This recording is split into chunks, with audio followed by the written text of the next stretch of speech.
Hey YouTube, welcome back. Today we continue our course in NestJS, and we continue our section in our section, the core principles of NestJS, and today we will talk about the scalability. The principle of scalability in NestJS refers to the framework's capacity to handle a growing amount of work or its potential to accommodate growth.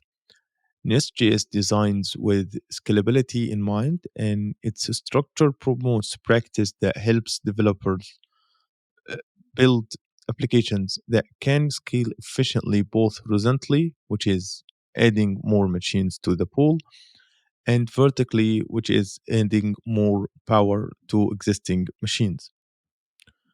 Let's talk about some ways NestJS supports scalability. So I want to make this one. The first thing that we did talk about in the previous video, feel free to check it, which is the modular architecture and the modularity in as a topic. So first we have the independent features. NestJS, let's type it first because it's better to type things. First we have the independent features. NestJS encourages developers to encapsulate features in independent modules. This means as your application grows, you can add new modules without impacting existing ones, and it's easier to manage. Other thing that I want to talk about, which will be the shared modules. You can create shared modules for common services used across the application, making it easier to update them and manage shared functionality. Other thing that I want to talk about, which will be the microservices support.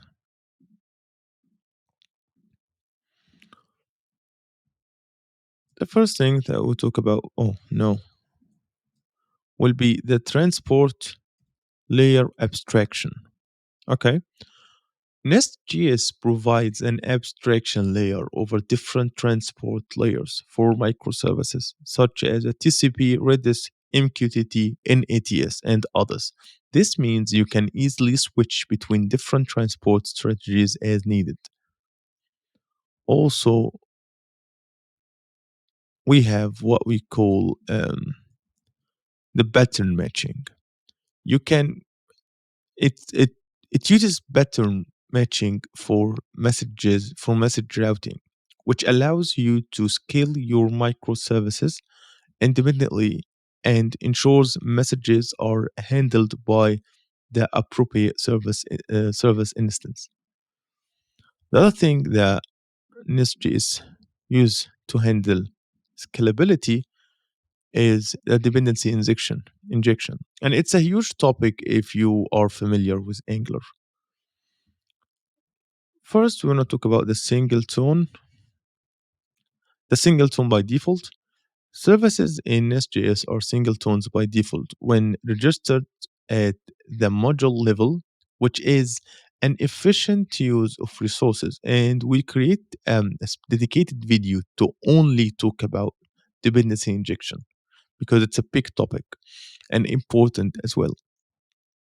We want to talk about the scope to providers. So for more control, you can use request scope to providers in NestJS, which can be useful for maintaining data consistency when scaling horizontally.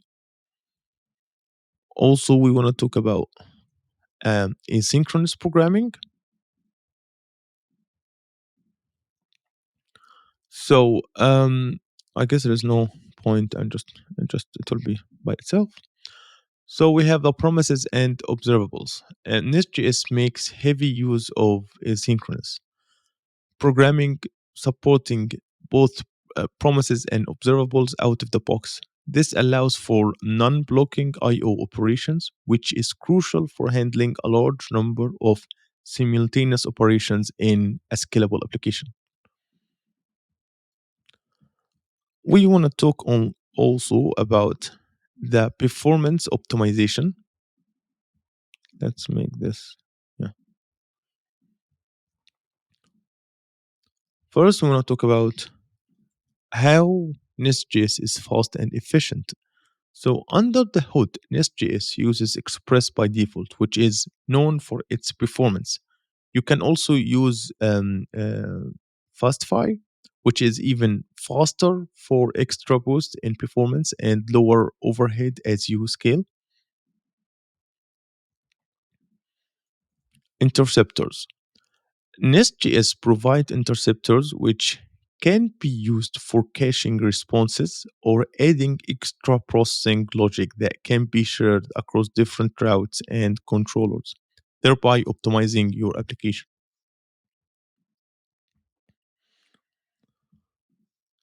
And also we have response compression.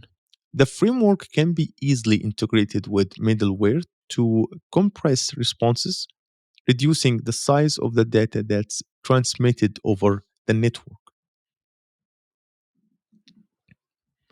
Also, we have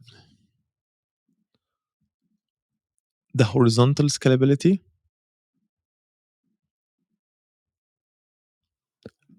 We want to talk about two things. First, load balancing.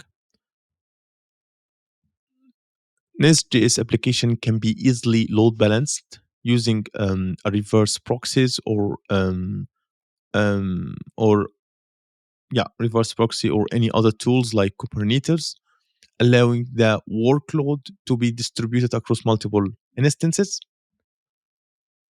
Also, it's great when it comes to stateless architecture. Nest.js encourage a stateless application design, which is essential for scaling since any instance can handle any request, and the user's state is not tied to a particular service, a server or service.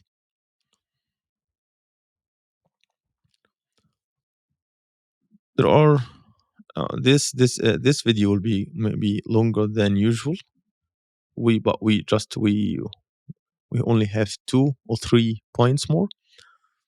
Um, we want to talk about the integration with database. So we have the ORM integration, which is you will find it a lot. NestJS works well with type ORM and or Prisma or I don't know what else, but let's mainly I because I use most of the time type ORM. So yeah, this way I know.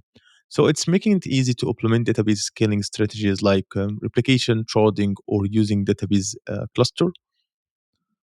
Also, we have a connection pool.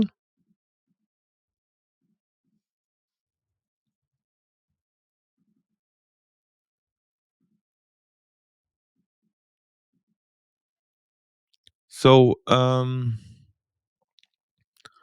connection pool here, or ORMs integrates with NestJS supports connection pool with it's essential for managing database connection efficiently and at scale.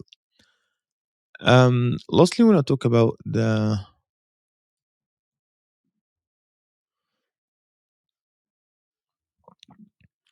when I talk about testing, so we have what we call end-to-end testing.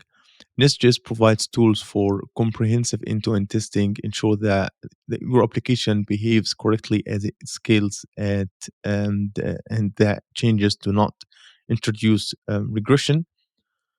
Um, and we there is only what we call observability, like logging, tracing, and monitoring. NestJS can be integrated with various logging and monitoring system providers, providing and the observability needed to scale application reliability. So, in conclusion, scalability principles and utilizing the features provided by NestJS developers can build applications that not only start off robust and well structured, but can also grow seamlessly in capacity and complexity over time. So that's it for this video and see you in future problems.